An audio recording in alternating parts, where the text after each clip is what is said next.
Lord, help us to see you more clearly, to love you more dearly, to follow you more nearly, day by day. Amen.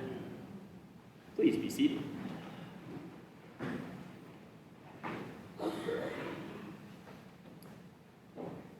I'm going to start this morning with a little bit of a spoiler because I'm going to tell you a story. I'm going to give you the moral of the story beforehand so that you know.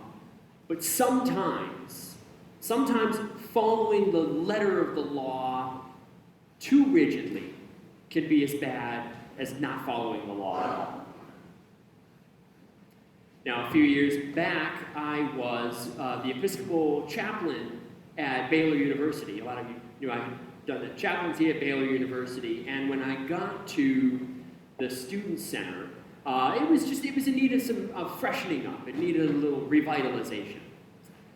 So we took one of these old rooms that was kind of an old disused office, and we turned it into a game room or like a crash room, where we put some games in there, and we decided we're going to put a foosball table. So I ordered the foosball table.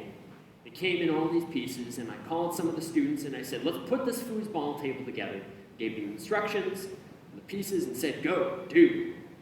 And the students diligently and precisely started following step by step, very exactly what each step said to do.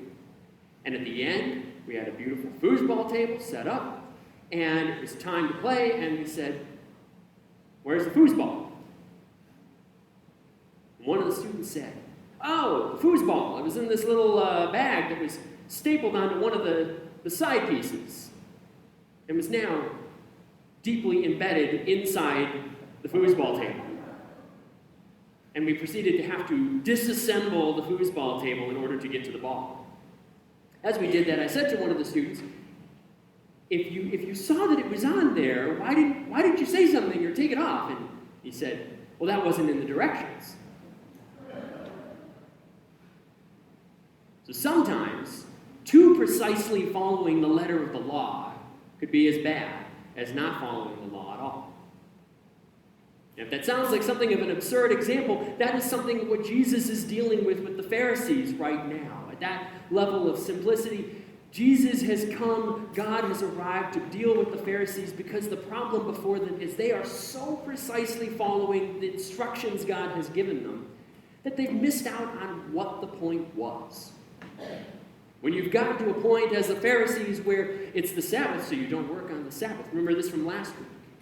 If you see somebody by the side at the temple who's starving or cold or in need of help, and you say, let them starve because God said you don't work on the Sabbath, then you're following those instructions so precisely that they're missing out on what the greater point was. Now, it's not unreasonable to see how the Pharisees got here. If you've been following all summer we have been studying the scriptures according to Luke, but we've been pairing it with the prophets, right? We've been following Isaiah and Jeremiah and Hosea and Amos, and all of these prophets have been talking to the people of God. Why? Because they're not following God's instructions. Love your neighbor around you. Love the stranger in the midst of you. Be kind to the widow and the orphan. Love me, your God. Have no other gods but me. Simple instructions. But they kept not following the instructions, right? And disaster befell them again and again. They were slaves in Egypt, or the Babylonian captivity, or people being turned into pillars of salt, or massive floods, all of the time, because they weren't following the rules. So juxtapose what we've been reading in the Old Testament all summer with the New Testament. Jesus is looking at the Pharisees, and the Pharisees are saying, well, we're going to follow the rules. We're not going to be like those folks. Nobody's getting turned into a pillar of salt around here. All right, we are going to be careful. We're going to follow the rules exactly as they're laid out. But they've swung so far in the opposite direction. They're so exact and precise in how they're following the rules that people around them are suffering. And they sit themselves at the high seats at the table and they say, well, we're the best rule followers. We're clearly the best. We sit at the head of the table. And if Jesus sounds, week after week, he's beginning to sound a little bit like Mr. Advice, right? The last few Sundays, the Pharisees have to be thinking to themselves, oh, here comes Jesus again with more of his helpful advice, right? But part of why that is because he's nudging them a little bit more and a little bit more in the direction of seeing the spirit of the law that they're supposed to be following.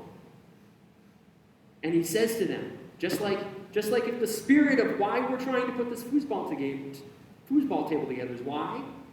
To play foosball. Right? So even though the instructions don't say take the ball off the side of the board before you entomb it in the table, right? If you're keeping the spirit of the law, you can make that leap for yourself. Jesus likewise is looking at the Pharisees and saying to them, yeah, the rule says you don't work on the Sabbath. Or the rule says that, those who follow the rules are the most righteous and loved by God. But get what the spirit is of what we're trying to do here. Are you loving your neighbor? And to say to them, it's okay.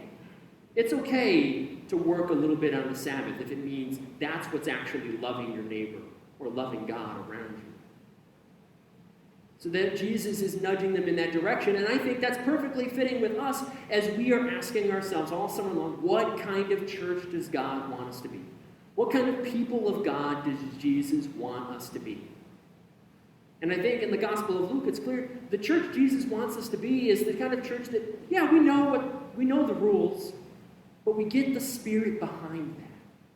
We get the spirit behind that when we say on Sundays that the heart, what hangs, all the law and the prophets hangs on the idea of love God and love your neighbor.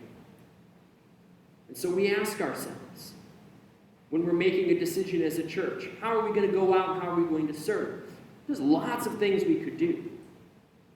But we always need to ask ourselves through a filter of, how is this loving our neighbor? How is this loving God? When we get together and we say, God says, come, Jesus says, come together on Sunday mornings and share communion with one another and pray these prayers. Are we doing it just because he said that? Just because that's the rules and we're going through the motions? Or because at the heart of it is the idea that we're coming together, loving each other as a people of God.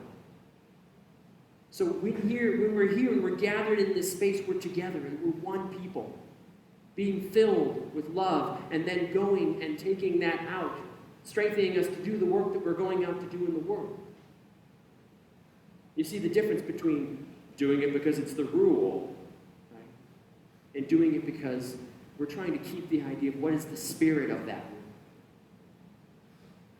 So let us always do that as we build our church, as we decide the kind of church we're going to be in the future, and the church we want to be today, tomorrow. Let us never forget to ask ourselves, how are we keeping the spirit of the law as well as the letter?